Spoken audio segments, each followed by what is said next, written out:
स्थानिक स्वराज्य संस्थांच्या दृष्टिकोनातून भाजपने नवी खेळी आखल्याचं पाहायला मिळतंय आणि भाजपकडून नव्या नेतृत्वाला संधी देण्याचा प्रयत्न सुद्धा होणार आहे। पक्षांतर्गत नेमणुकीमध्ये युवकांना अधिकाधिक जबाबदाऱ्या देण्याचे संकेत देण्यात आलेले आहेत। 35 ते 45 वयोगटामधील नेत्यांवर तालुका अध्यक्ष पदाची जबाबदारी सोपवली जाईल। जिल्हाध्यक्ष पदासाठी 45 ते 50 वयोगटामधील नेत्यांना संधी मिळणार आहे। नेतृत्वाची नवी फळी उभारण्याचा भाजपचा प्रयत्न असल्याचं पाहायला मिळतंय। अधिकची माहिती करून आमचे प्रतिनिधी सुशांत सावंत आपल्या सोबत आहेत। सुशांत, आगामी निवडणुकांसाठी भाजपची रणनीती पाहायला मिळते, खरोखर अगोदरपासूनच चर्चा आहेत, मात्र नव्या नेतृत्वाला संधी देण्याचा अगोदरपासून भाजपचा जो प्रयत्न आहे तो आता कुठेतरी सत्यात उतरताना पाहायला मिळतोय। स्थानिक स्वराज्य संस्थांच्या दृष्टिकोनामधून भाजप कोणती नवी खेळी आखते आता?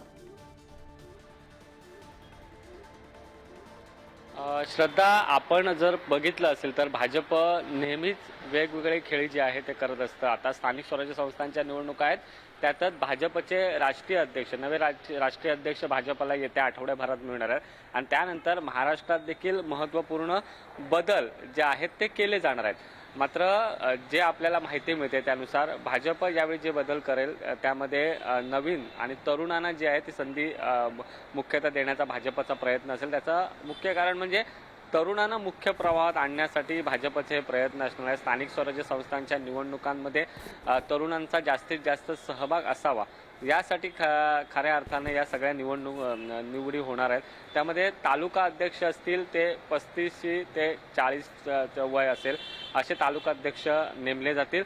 तर जिल्हाध्यक्षांचं वय काय असणार तर 45 ते 50 म्हणजे 50च्या आतला जिल्हाध्यक्ष निवडला जाईल। याचं प्रमुख कारण म्हणजे जर तरुणांना जास्तीत जास्त संधी दिली तर पक्षवाढीसाठी त्याचा सर्वाधिक फायदा होतो आणि या सगळ्याचा सारासार विचार करून ज्यावेळी राष्ट्रीय अध्यक्षांची निवड होईल त्यानंतर खऱ्या अर्थाने राज्यात महाराष्ट्र भाजपमध्ये बदल होतील।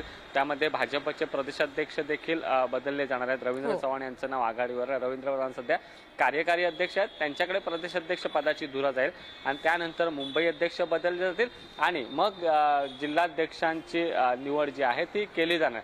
मात्र जिल्हाध्यक्ष निवड करताना एकतर वयाची अट असणारच आहे, दुसरं म्हणजे जो जिल्हाध्यक्ष निवडला जाईल त्याची मागील 5 वर्षाची कामगिरी नेमकी कशी होते, त्याने 5 वर्षात पक्षासाठी नेमकं काय योगदान दिलं आणि लोकांमध्ये त्याची प्रतिमा काय आहे हे देखील यावेळी बघितलं जाणार। मात्र आगामी स्थानिक स्वराज्य संस्था निवडणुका बघता भाजप कुठेतरी तरुणांना संधी देण्याच्या विचारात आहे।